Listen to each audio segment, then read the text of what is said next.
नमस्कार, मैं हरी। आप देख रहे हैं डिजिटल न्यूज झारखंड। आइए जानते हैं झारखंड के प्रमुख खबरों के बारे में। इससे पहले से छोटी सी निवेदन कि अगर आप चैनल में नए हैं तो चैनल को सब्सक्राइब अवश्य कर लें। तो चलिए शुरू करते हैं आज की पहली और बड़ी खबर। 60-40 वाली नियोजन नीति के खिलाफ 8 अप्रैल को सीएम हाउस का होगा घेराव। दरअसल बता दूं, राज्य के विभिन्न छात्र संगठनों ने 10 अप्रैल को झारखंड बंद बुलाया है। इससे पहले 8 अप्रैल को सभी सीएम हेमंत सोरेन का घेराव करेंगे। इस बात का निर्णय छात्र संगठनों की मोहराबादी के ऑक्सीजन पार्क में हुई बैठक में लिया गया। आज हुई इस बैठक के बाद बताया गया है कि सीएम हाउस का घेराव और झारखंड बंद का Jharkhand youth association, Jharkhand student union, Adivasi Moolvasi Samaj Sangathan सहित तमाम छात्र संगठन भी समर्थन करेंगे। आज की बैठक में झारखंड यूथ एसोसिएशन के केंद्रीय संयोजक इमाम शफी, छात्र नेता मनोज यादव, झारखंड स्टूडेंट यूनियन के देवेंद्रनाथ महतो, युगल भारती आदि शामिल थे। दरअसल बता दूं कि बैठक के बाद छात्र नेता इमाम शफी ने कहा कि हमारा आंदोलन 60-40 वाली नियोजन नीति के खिलाफ है। हम चाहते हैं कि इस पर सरकार को ठोस निर्णय लेनी चाहिए। उन्होंने कहा कि हम लोग 8 अप्रैल को मुख्यमंत्री आवास का घेराव व 10 अप्रैल को झारखंड बंद करेंगे। यह दोनों आंदोलन पूरी तरह से शांतिपूर्ण और संवैधानिक रहेगा। आंदोलन में गैर जिम्मेदाराना बयान और अन्य गतिविधि करने वाले असामाजिक तत्वों को आंदोलन से बाहर किया जाएगा। वहीं उन्होंने कहा कि राज्य बने 22 साल हो गए हैं, इसके बाद भी एक स्थानीय नीति या फिर नियोजन नीति नहीं बना है। अगर कोई नीति बनी भी तो न्यायालय द्वारा रद्द हो गई। नीति के कारण नियुक्ति रुकी हुई है। 2017 से कोई प्रतियोगिता परीक्षा नहीं हो सकी है। बता दूं, कुछ हुई भी है तो विवादों में रह गई।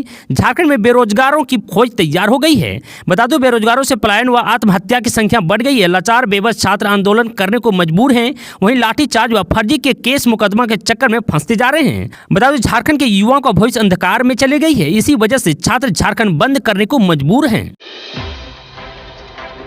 देवघर में खुला संथाल परगना का पहला सीएनजी स्टेशन। सांसद डॉक्टर निशिकांत दुबे ने किया उद्घाटन। दरअसल बता दूं, देवघर सरावा रोड स्थित कुंडा में शनिवार को संथाल परगना का पहला प्राकृतिक गैस आधारित सीएनजी स्टेशन का उद्घाटन गोड्डा डॉक्टर सांसद निशिकांत दुबे ने किया। आपको बता दूं, सांसद ने कहा कि सीएनजी भविष्य का ईंधन है।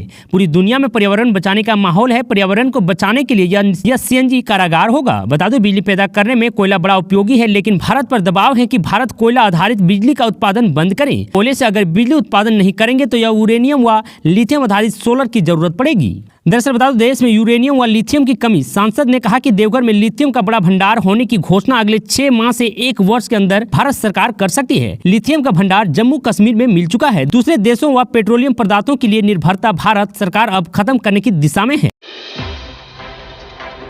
झारखंड में साइबर क्राइम मामले में 7 दोषियों को अदालत ने सुनाई सजा। दरअसल बता दूं कि साइबर क्राइम केस में शनिवार को 7 युवकों को दोषी करार दिया गया है। दोषी करार दिए गए सभी युवकों को अलग अलग सजाएं दी गई है एवं अलग अलग जुर्माना लगाया गया है। यह फैसला एडीजे द्वितीय cyber act special court Sanjeev Bhatia के अदालत द्वारा अभियोजन पक्ष एवं बचाव पक्ष के अधिवक्ताओं की बात सुनने के बाद सुनाया गया। आपको बता दूं कि 2 दोषियों की उम्र कैद की सजा देवघर की अदालत ने शनिवार को साइबर क्राइम मामले में 7 दोषियों को सजा सुनाई है। आपको बता दूं, 2 अभियुक्तों कृष्ण यादव एवं विराट कुमार उर्फ लालू मंडल को श्रम आजीवन कारावास की सजा सुनाई गई है। इन दोनों को 40.50 लाख रुपए का जुर्माना लगाया गया है। जुर्माना की राशि का भुगतान नहीं करने पर अलग से 3 साल की श्रम कैद की सजा काटनी होगी। इस मामले के 3 अभियुक्त को राजू मंडल, मुकेश मंडल एवं दिनेश कुमार को दोषी करार देकर 10 वर्ष की श्रम कारावास की सजा सुनाई गई है एवं 21 लाख रुपया जुर्माना लगाया गया है। वहीं दूसरी ओर अदालत ने 2 अभियुक्तों को चतलाल मंडल एवं अजीत मंडल को दोषी करार देते हुए 7 वर्ष की श्रम कारावास की सजा सुनाई है एवं इन दोनों को 9 लाख रुपए का जुर्माना लगाया गया है। आपको बता दें, यह मुकदमा साइबर थाना देवघर के अवर निरीक्षण राजेंद्र प्रसाद टुडू के बयान पर 15 मई 2020 को दर्ज किया गया था। मिड डे मील घोटाले के आरोपी संजय तिवारी के घर पर ईडी का छापा। दरअसल बता दूं कि 100 करोड़ के मिड डे मील घोटाले के आरोपी संजय तिवारी के आरगोड़ा स्थित आवास पर शनिवार को ईडी ने छापा मारा, लेकिन वह नहीं मिला। उसके खिलाफ पीएमएलए कोर्ट द्वारा गैर जमानती गिरफ्तारी वारंट जारी किए जाने के बाद ईडी की टीम ने उक्त कार्रवाई की। उसने अपना मोबाइल फोन को बंद रखा है। ईडी के अनुरोध पर पीएमएलए कोर्ट ने 31 मार्च को ही उसके खिलाफ गैर जमानती वारंट जारी किया था। आपको बता दूं, वारंट के लिए आवेदन देने के साथ ही ईडी ने सीआरपीसी की धारा 340 के तहत कोर्ट में रिपोर्ट दाखिल की थी। इसमें संजय तिवारी द्वारा फर्जी दस्तावेज के आधार पर कोर्ट को धोखा देने का उल्लेख किया गया था। बता दूं, ईडी की ओर से दायर रिपोर्ट में कहा गया था कि अभियुक्त संपत्ति बेचकर बैंक को 16.35 करोड़ रुपए लौटाने के नाम पर सुप्रीम कोर्ट से 2 दिन की अंतरिम जमानत लेने में सफल रहा था। जांच में पाया गया था कि उसने रांची स्थित जिस फ्लैट को 70 लाख में बेचकर पैसा जमा करने की बात कही थी, वह फ्लैट संजय तिवारी के बदले प्रवीण कुमार सिन्हा का है। तो वहीं दूसरी ओर रिम्स चिकित्सक अध्यक्ष की शिकायत पर मिड डे मील घोटाले के आरोपी संजय तिवारी पर फर्जी कोविड रिपोर्ट बनवाने के आरोप में बरियातू थाना में केस दर्ज लिया गया है। रिम्स अध्यक्ष ने पुलिस को बताया कि संजय तिवारी की ओर से रिम्स माइक्रोबायोलॉजी विभाग के नाम पर फर्जी कोविड टेस्ट रिपोर्ट तैयार कर प्रस्तुत की है। बता दूं, माइक्रोबायोलॉजी विभाग के अध्यक्ष ने रिपोर्ट को फर्जी बताया है। पुलिस संजय की गिरफ्तारी के लिए छापेमारी कर रही है। देवघर में मिले 5 नए कोरोना संक्रमित मरीज। दरअसल बता दूं, देश भर में कोरोना के मामले में एक बार फिर से बढ़ोतरी शुरू हो गई है। कई राज्यों में कोरोना के एक्टिव मामले सामने आ रहे हैं। इन राज्यों में झारखंड भी शामिल है। बता दूं, शनिवार को झारखंड के देवघर जिले में फिर से 5 कोरोना संक्रमित मरीज मिले। इसकी पुष्टि civil surgeon doctor Yugal Kishore Chaudhary ने की। बता दें कि इससे पहले मिले 3 संक्रमित civil surgeon doctor Yugal Kishore Chaudhary ने बताया कि शनिवार को देवघर सदर अस्पताल में विशेष रूप से कोविड-19 की जांच की जा रही थी। जांच के दौरान 5 लोग कोरोना संक्रमित मरीज मिले हैं। उन्होंने बताया कि इसके पहले भी 3 कोरोना संक्रमित मरीज मिले थे। हालांकि अब उन तीनों का रिपोर्ट नेगेटिव आई है। भ्रष्टाचार और नियोजन नीति को मुद्दा बनाकर झारखंड सरकार को घेरेगी बीजेपी, तो वहीं 11 अप्रैल को कार्यकर्ता करेंगे प्रदर्शन। दरअसल बता दें कि प्रदेश भाजपा राज्य की हेमंत सोरेन सरकार के खिलाफ सड़क पर उतरेगी। भ्रष्टाचार और नियोजन नीति मुद्दा बनाकर राज्य सरकार को घेरेगी, तो वहीं 11 अप्रैल को राजधानी में सचिवालय के समक्ष भाजपा कार्यकर्ता हेमंत सोरेन सरकार के खिलाफ प्रदर्शन करेंगे। बता दो, इसमें राज्य में सभी 32,000 गाँवों से पार्टी कार्यकर्ता प्रतिनिधि को रांची पहुंचने का ऐलान किया गया है। शनिवार को भाजपा कोर कमेटी की बैठक हुई।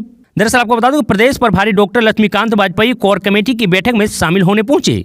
आपको बता दूं कि प्रदेश अध्यक्ष दीपक प्रकाश, विधायक दल के नेता बाबूलाल मरांडी, 7 केंद्रीय मंत्री अर्जुन मुंडा, अन्नपूर्णा देवी, क्षेत्रीय संगठन महामंत्री नागेंद्र त्रिपाठी, संगठन महामंत्री कर्मवीर सिंह, सांसद सुनील सिंह, समीर उराव, विधायक नीलकंठ सिंह मुंडा। आपको बता दें, इस प्रदेश स्तरीय प्रदर्शन में हजारों की संख्या में कार्यकर्ता भाग लेंगे। प्रदेश के नेता 6 अप्रैल से जिला मुख्यालय में प्रवास करेंगे। बता दें, इसके साथ ही पार्टी स्थापना दिवस में लेकर आने वाले दिनों में होने वाले कार्यक्रमों पर चर्चा की गई है। बैठक के बाद प्रदेश अध्यक्ष दीपक प्रकाश ने कहा कि हेमंत सोरेन के नेतृत्व में चलने वाली झामो कांग्रेस राजद की सरकार से जनता ऊब चुकी है। अराजकता की स्थिति भयावह है। यह देश का पहला राज्य है जहां मार्च लूट के तहत एक दिन में 5,000 करोड़ रुपए की निकासी होती है। बजट के 11,000 करोड़ रुपए सरेंडर हो गए हैं।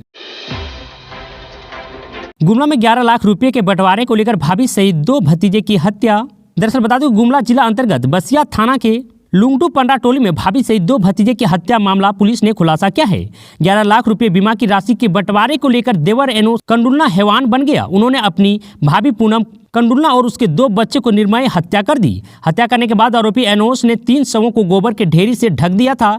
इधर पुलिस ने मामले की खुलासा करते हुए आरोपी देवर को गिरफ्तार कर जेल भेज दिया है। हजारीबाग में रामनवमी पर लाठी और तलवारबाजी खेल में 700 से अधिक लोग घायल हो गए थे।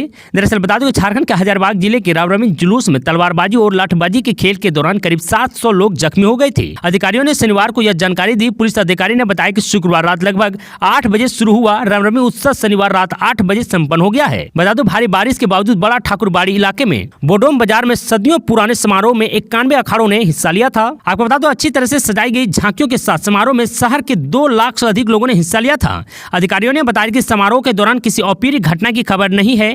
कानून व्यवस्था बनाए रखने के लिए बड़ी संख्या में सुरक्षा कर्मी तैनात किए गए थे। उन्होंने बताया कि हजारीबाग मेडिकल कॉलेज एवं अस्पताल HMCH ने किसी भी आपात स्थिति को निपटने के लिए 15 चिकित्सक शिविर लगाए गए थे। वहीं आपको बता दूं, HMCH के अधिकारी ने बताया कि पारंपरिक हथियारों के खेल के दौरान करीब 700 लोगों को चोटें आई है, लेकिन उसमें से अधिकतर का शिविर में ही इलाज किया गया है, जबकि कई को विभिन्न अस्पतालों में भेजा गया है। एक अधिकारी ने कहा कि जमशेदपुर में तेज संगीत व प्रतिबंधित को लेकर तनाव के कारण रामनवमी की रैलियां नहीं निकाल सके। मनरेगा घोटाले मामले में सीएम हेमंत सोरेन एक्शन में पूजा सिंघल की भूमिका की होगी निगरानी।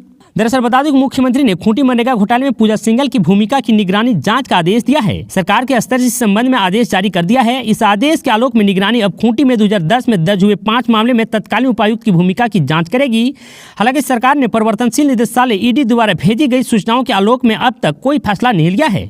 यह मामला फिलहाल महाधिवक्ता के पास विचाराधीन है। तो वहीं उल्लेखनीय है कि ईडी द्वारा मनरेगा घोटाले में पूजा सिंघल की गिरफ्तारी की सूचना दिए जाने के बाद सरकार के स्तर से इस मामले में तत्कालीन उपायुक्त के खिलाफ कार्रवाई करने की प्रक्रिया शुरू कर दी गई थी। आपको बता दें कि वर्ष 2010 में खूंटी में दर्ज 16 मामले में स्थानीय पुलिस ने 11 मामलों की जांच के बाद आरोप पत्र दायर किया था। इसमें किसी भी मामले में पूजा सिंघल को आरोपी नहीं बनाया गया था। आपको बता दूं कि पूजा सिंघल की गिरफ्तारी के बाद सरकार ने खूंटी में दर्ज 16 में से बचे हुए 5 मामलों की जाँच निगरानी करने को कहा है। सरकार के आदेश के आलोक में निगरानी थाने में 27 जून 5 प्राथमिकताएं दर्ज की गई थी। इसके बाद निगरानी ने 17 मार्च 2023 को संशोधित भ्रष्टाचार विवरण अधिनियम के धाराओं के आलोक में पूजा सिंघल के खिलाफ जांच करने की अनुमति मांगी है।